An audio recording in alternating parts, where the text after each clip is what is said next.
Welcome to the Trump Tyranny Tracker for August 1. Can you believe it's August 1 already? Well, time flies when you're having fun, Olga. I'm actually waiting for September. I already want summer to be finished with. Are you're not a fan of the heat? No, No. not at all. Yeah. I'd rather go live in Alaska. Well, that's quite far and quite cold. Welcome to the show, everybody. It's good to have you here. Thanks for joining us. We'll just let everyone come into the room. And while we do that, let's talk about some breaking news that just emerged. This is about Trump sending 2 nuclear submarines into the Russian operating space, did we call it that? What do you know about this? This is very fascinating because Medvedev, the former vice president, and I think he still is head of the Security Council, I think so. has been threatening U.S. and Trump. And I mean, this man is like two things. One, he is like literally drunk. I mean, this is like the funny rumor, like, that he makes statements after he came out of his drunk coma. But two, he makes statements basically from the Kremlin. Nothing that he says is not authorized by the Kremlin. So when he does make statements, even though Western analysts say, ignore him, these are statements that Putin himself wouldn't say, but he will put someone out like him to say this in order to send a message. So he's been threatening the U.S., he threatened Trump. And the fact that Trump, on, again, Truth Social, posted that he is ordering 2 nuclear submarines to be positioned near Russia in case, this is more than foolish words. And that the U.S. has prepared. This is fascinating because, I mean, Russia really is, they will not take lightly to this action or even the discussion of having 2 nuclear submarines posted in the region. So we'll see where it goes. But There's the nothing better than a rift war for distraction, So there could be also that piece of it, where this is just an escalation for Yeah. distraction. It could be, but I can tell you that since the Iran thing, I told you I saw a shift. And I mean, it's not just in rhetoric, it's in actions. Because if you look at, the Iran stuff, the Israel stuff, the Epstein stuff, you see these, all the same Russian troll and bot activity now going against Trump. So, I mean, plus the commentary inside of Russia has changed from their opinion pieces to, public commentary. So there definitely is a rift. We'll see where this goes. But Witkoff, the real estate guy, is on his way there before these sanctions supposedly go into effect on India. Secondary sanctions, I guess, or for buying Russian oil. So we'll see what happens. I mean, this is something to keep an eye on. It's a shifting chessboard all the way around the world. Let's also talk about the other big news of the moment, which is that Ghislaine Maxwell has been moved to a minimum security prison in Texas from her current prison, which is not that different, but at least it's a little more comfortable, I guess, in this prison camp. But it is an indication that something is moving in terms of a deal between the Department of Justice and Ghislaine. Yeah, no, 100%. And we've seen the, Department of Justice participate in a cover up. They are doing everything to not only make sure that the Epstein files do not come out, starting with having 1,000 FBI agents scour through them and look for Trump's name and mark everything that is related to Trump and pulling it out, to sending, the Deputy Attorney General to have secret talks with her. We don't know what was said. We don't know what was promised. And then now you actually see action coming from these secret talks. So plus Trump himself hasn't ruled out a pardon. And the fact that he's doing that when she is under pressure to provide information, which we know that Trump, what kind of information he wants from her. So, well, this is going to continue. I don't think Trump keeps saying things and doing things to put it in the news and keep it in the news. We are now over 1 month with this Epstein stuff. Yeah, it's not going away. And it's not going away anytime soon. And every And time things like this happen, this is only going to fuel it more. And I'm really interested to see what lands up, what deal they do have, because it is obviously going to involve her saying some things and not saying other things. So, how she testifies and where she testifies is still up for discussion, but it could be in front of Congress, and it'll be interesting to see what she's willing to say and not willing to say. And I just want to add one thing. At the end of the day, you still have the victims around. I mean, they're being re-traumatized with all of this Epstein stuff. And yesterday I watched interview on CNN with Virginia Giuffre's family. Yeah. So these victims will come out and speak out. The family is speaking out. They were, silent. She just, I hate call, committed suicide recently. And they've been silent up to now until Trump, made the comment that, Epstein stole her from him. And then, made comments, and now they're questioning, like, what is it that Trump knew? When did he know about what was happening, what Epstein was doing to That was the her most interesting part of that interview, is when they said, well, what did the president know? If he knew about this? Bless you. But if he knew what was going on, did he know exactly what was going on in Jeffrey Epstein's operation? And of course, a lot of our research points that he does. By the way, I have that full interview and the one on MSNBC or NBC Now on narrative.org right now. So if anyone wants to watch that or watch the highlights of that, it's on narrative.org. Let's move into the Trump tyranny tracker. It's day 194 of the Trump administration, and we're tracking authoritarian creep. In the first segment, well, we just did that one. So, President Trump has announced, we've done that one. We ad-libbed those. It's Friday. It's Friday. I've got so many lives today. But this one, I got another one in 20 minutes. It's a busy day. The Trump administration is cutting hundreds of research grants to UCLA through the National Science Foundation and NIH, citing anti-Semitism concerns. This follows a broader pattern of universities facing funding cuts or threats. Columbia, Penn, Harvard, and Brown have all been targeted with accusations ranging from anti-Semitism to DEI program support, with some paying millions to settle investigations. That was not on today's, but I don't know where that came from. Are you maybe serious? I made a mistake. But anyway, with this, Trump continues putting pressure on universities, and he's using anti-Semitism as a guise for it. And the reason they're doing it is because they want to enforce ideological conformity. So they want universities and schools right now. They're testing it with elite universities, and they've already started with, public school systems.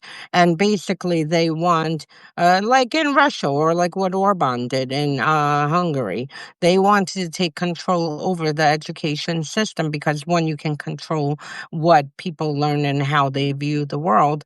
And two, you can get ahead of, suppressing dissent at universities because generally universities have always been known the place where dissent starts against authoritarian regimes. So you're right about that story not being there, and there's all the wrong story showed up. Always good to cover. So what we'll talk about next is that Trump is privately discussing plans to host the G20 summit at his Doral resort, according to the White House. Trump is quietly discussing hosting the 2026 G20 at his Trump National Doral Resort in Miami, reviving his scrapped 2020 G7 plans. The move is pure corruption, as you point out on the Trump tyranny tracker. This is corruption, and it is incredible how far we've gone from 2016 and how normalized this became. Because in 2016, 17, when Trump attempted to do these things, people were screaming, the emoluments clause. And you remember he had that deal with the post office in D.C., taking over that building.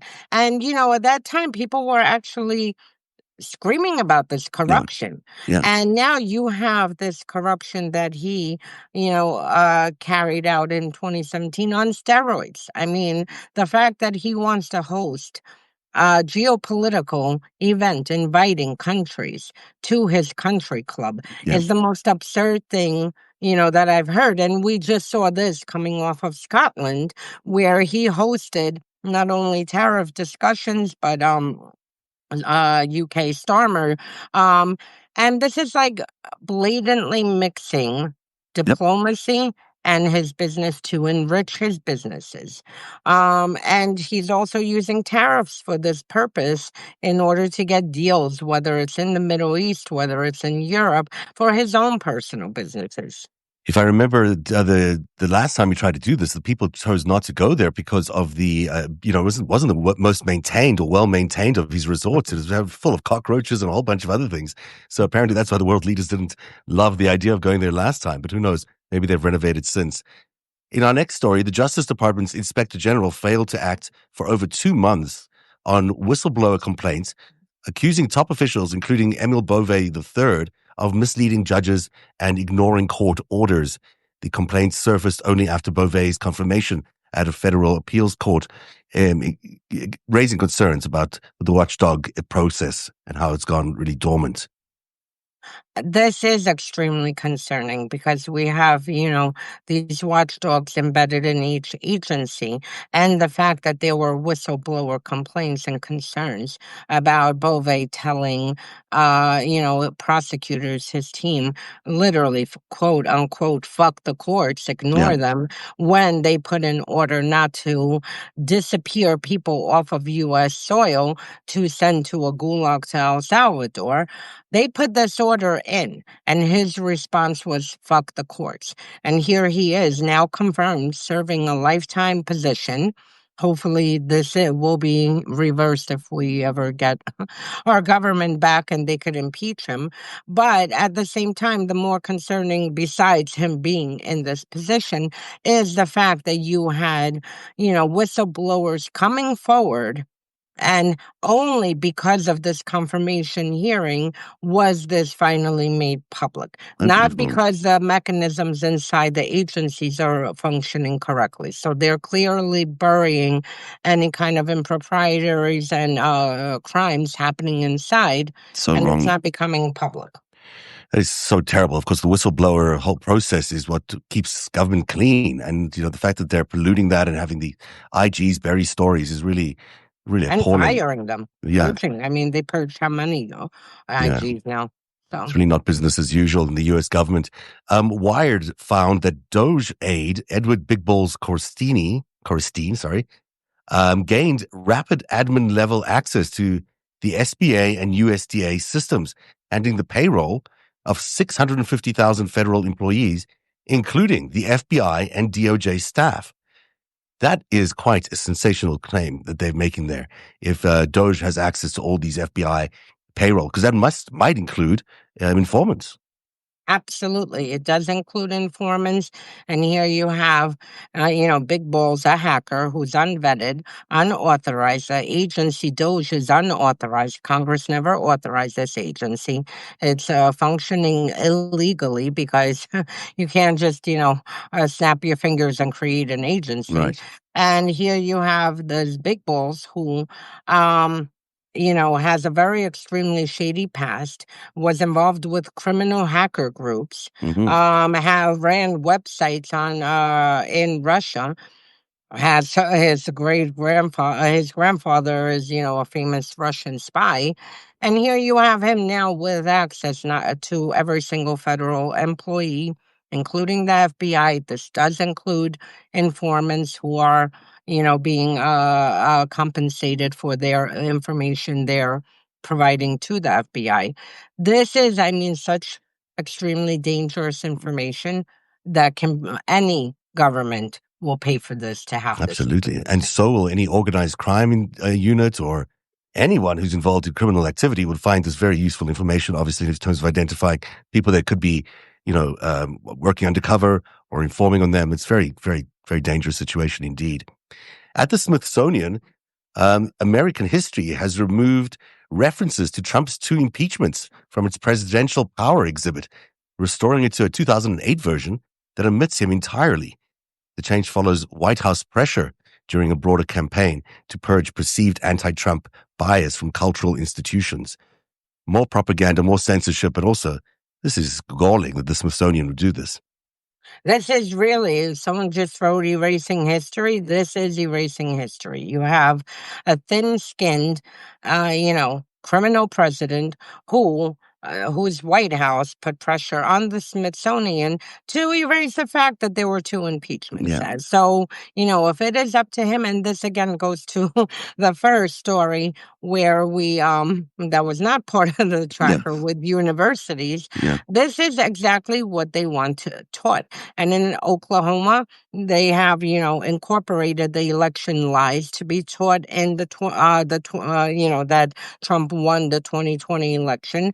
And this is what is happening. You have them literally rewriting history. And it's not, history from decades ago. I mean, this is a few years ago he was impeached. Yeah. And then the first time, 2019 and then 21, I believe.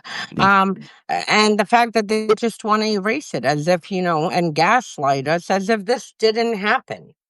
And he also was really running on that notion that he was being persecuted by the liberals and all this terribleness that was happening to him and how he, the worst kind of persecution in the courts.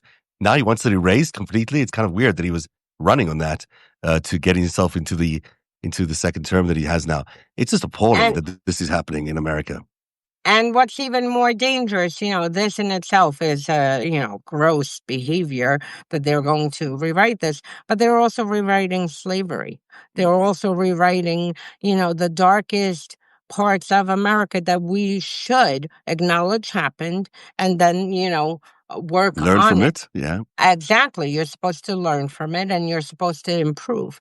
And the fact that they're even rewriting slavery, I mean, there were several Republicans who were pushing, this was a job opportunity. I'm sorry, stealing people from foreign lands, packing them onto a ship and forcing them to, work here is not a job opportunity. This is not how it works, So, I mean, it goes to more even dangerous things when you start rewriting, actual things that America should be ashamed of. But at the same time, what made America great is that we committed atrocities, but that we never hid them and that we learned from them and that we moved forward, slowly in some cases, but we move forward. In Russia, I can tell you they rewrite everything. Yeah. I mean, the history books are constantly updated.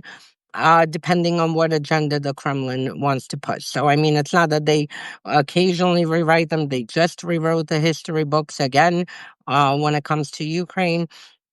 They rewrote the history books to cover for Stalin's crimes. They covered the memorial, closed the memorial organization that was documenting Stalin's crimes. And we're talking about just as bad as Hitler. He murdered tens of millions of people. He committed genocide with the Holodomor in Ukraine.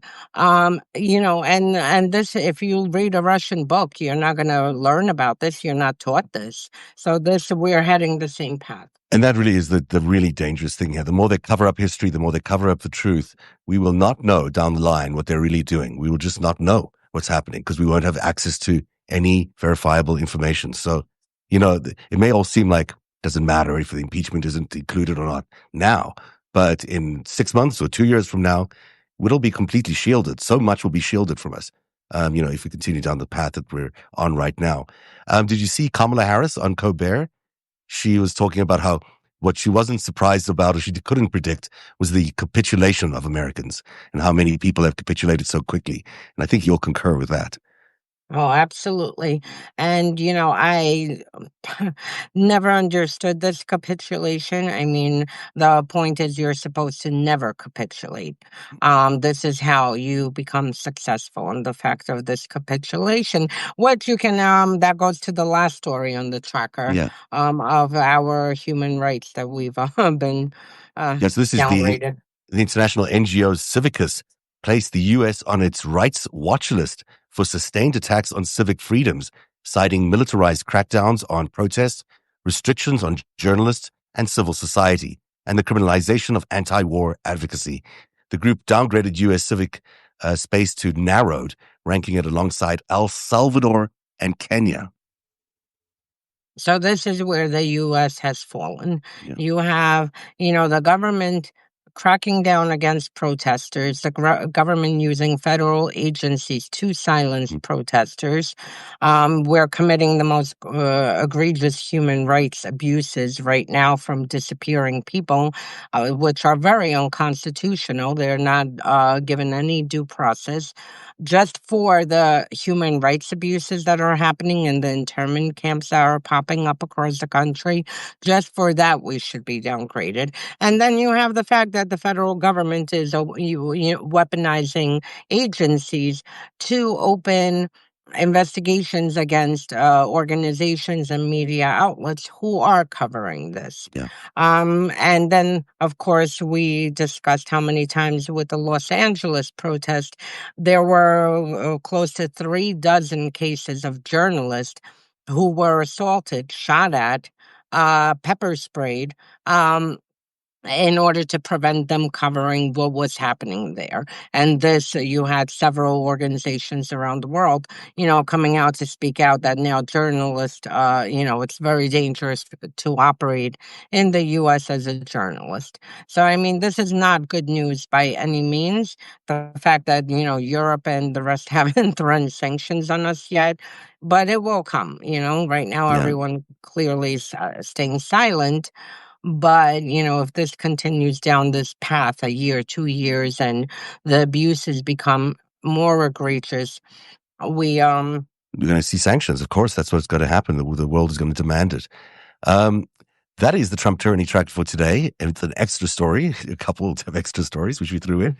I'll be back in just a few minutes. I'm going to do a thing with Waj and Lev about Epstein. And then later on today at about 7 p.m., I'm going to re-air episode 3 from the original series of The Secret Life of Jeffrey Epstein. So if anyone wants to join me then, it'll be really interesting to look back at that 6 years ago, and we'll see how the story has developed.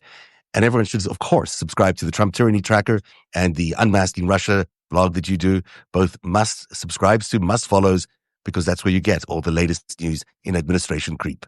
And for my new project on unmasking Russia, the next post drops on Monday. This is about the 2016 and Russia and the Russia. Yeah, them rewriting history and saying that, Russia never attacked our elections. Meanwhile, that changed the course of my life. I would have never been involved in U.S. politics or in U.S. period. I don't think I would be had either. that not happened. Yeah. So, yes, we will be documenting the 500 plus actions that took place and operations that Russia carried out to prime and attack the 2016 election. And the next thing drops on Monday. The first post, for anyone who missed it, covers active measures and how the KGB utilized it during the Cold War. So check out the first post it gives, because I figured before I get into 2016, people need to understand that Russia didn't create these tactics in 2016 or 15. That literally this is something happening from the 1920s. So I'm so glad you're doing this series, because it's so important. They really are going to try to cover all this up. So the more information we can get out there, the more detailed information like you have out there is going to really help, keep the truth alive. So thank you for doing that. And everyone should follow that and subscribe. All right, that's the Trump Tyranny Tracker today. We'll be back on Monday at 2 p.m. We'll see you then, everybody. Have a great weekend. Bye. Have fun on your next one. Bye. Thank you. Have a great weekend. Bye. Bye.